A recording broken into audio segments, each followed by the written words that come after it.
All right, guys, quick review today for this kids roller backpack. This is my daughter's backpack. She is 6 years old and in kindergarten. We will go through a few of her favorite features and as parents what we love about this backpack. First, let's talk about the things she likes. She is obsessed with Paris and butterflies, and this print was absolutely perfect.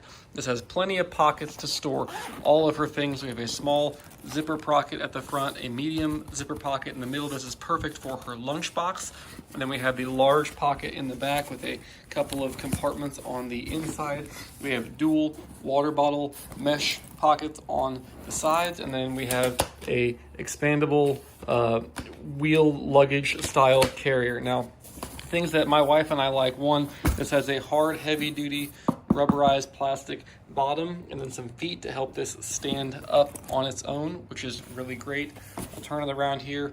We have a padded area where if we do use this as a backpack, we can take the straps out, clip them on, and this can be a backpack, but we can tuck the straps in so we don't have anything dragging around. We have access down here to all of our essentials if we need to. We can unzip here in the middle, as you can see, if we ever need to make a repair on the actual handle itself. And we have nice inline skate style wheels here. We love that she doesn't have to carry something around on her back with all her bags and her lunchbox. This is super easy to move around. She loves it. The design is great. The functionality is great. 2 thumbs up.